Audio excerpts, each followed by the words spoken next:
Bitcoin also in focus as the Bitcoin Halving Event is expected today. We'll talk more about that in a moment. But we do see Bitcoin currently trading about $64,811 a token. 4% has been a good gauge of risk appetite in the market. But it is rebounding after we had seen some previous weakness.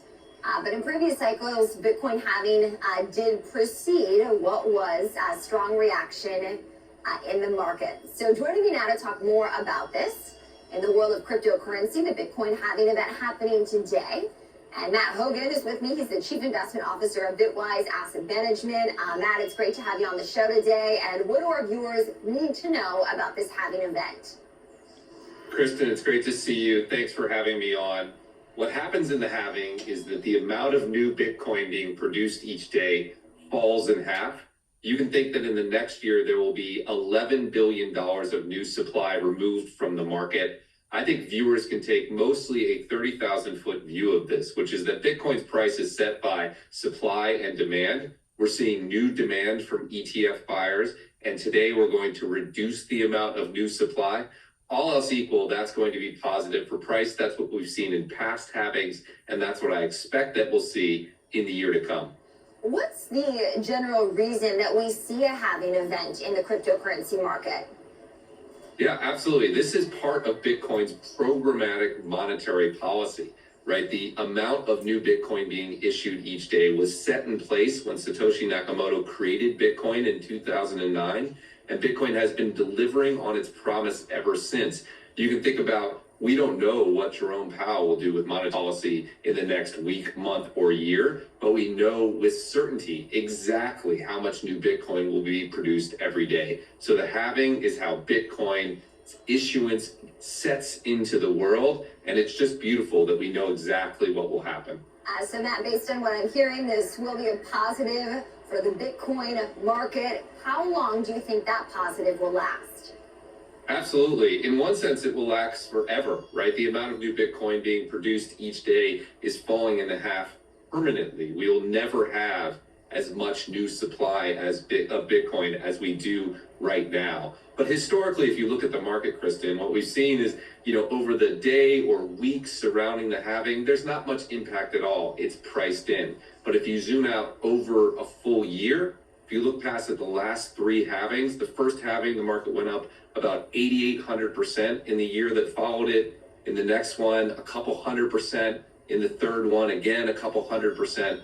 I would think of this as a year-long effect before it's fully digested for the market. And generally speaking, I think the effect will be positive. So Bitcoin certainly outperforming stocks today on a percentage basis. Matt, we had seen obviously what's happening in the Middle East, weighing on stocks of late, persistent inflation, and redialing of rate expectations in play as well. Do those factors impact Bitcoin, or is Bitcoin more immune?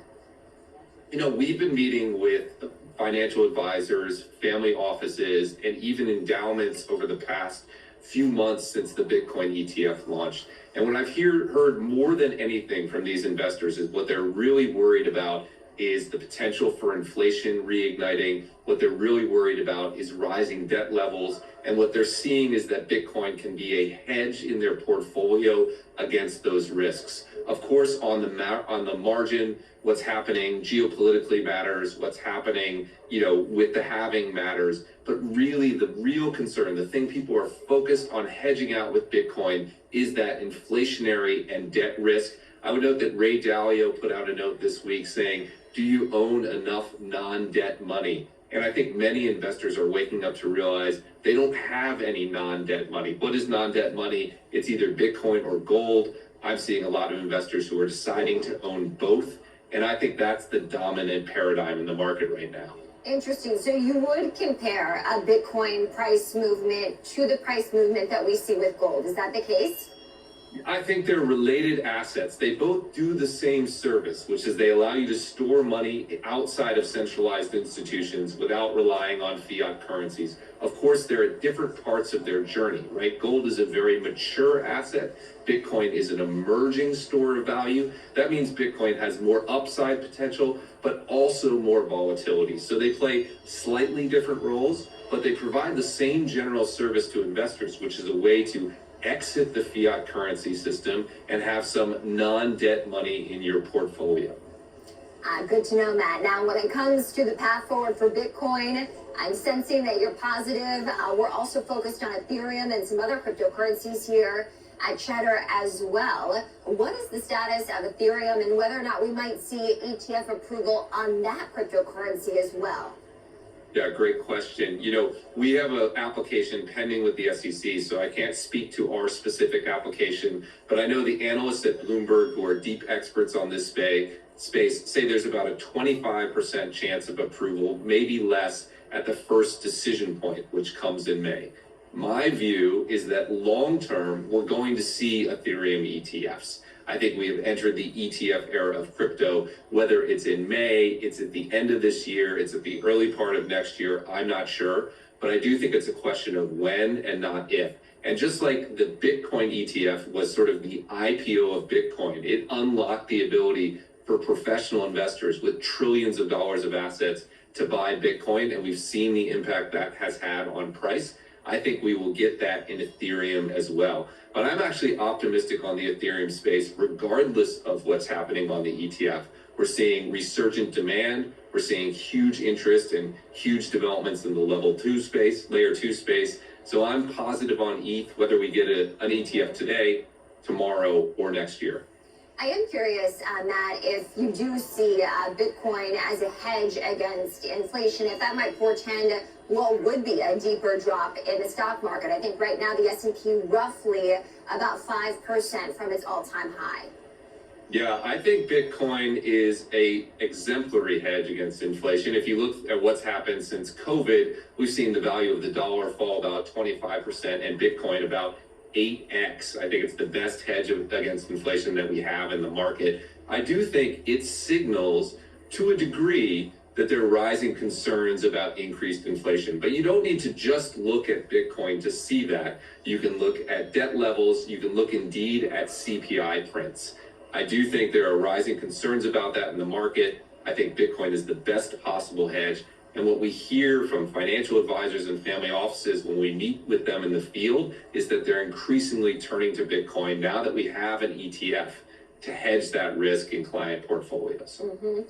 I am curious in terms of equities, Matt, if there are specific stocks that you find that do have allocations or exposure to cryptocurrency insofar that positive movement in Bitcoin could positively impact those equities. Yeah, absolutely. Bitwise has an ETF in that space as well, BITQ, which holds the pure play companies building in the crypto ecosystem. These are companies like Coinbase and, of course, companies like crypto miners. An interesting fact is so far this year, those equities have underperformed Bitcoin. Many people think people have invested into the Bitcoin ETF instead of buying those equities. Some people think that's created a unique opportunity in the market. I think those stocks may be a little bit underbought given what we've seen in the price of Bitcoin. So absolutely, I think crypto equities are an interesting area of the market, and certainly our ETF BITQ offers investors one way to play that. Matt, before we let you go, your thoughts on stable coins and altcoins.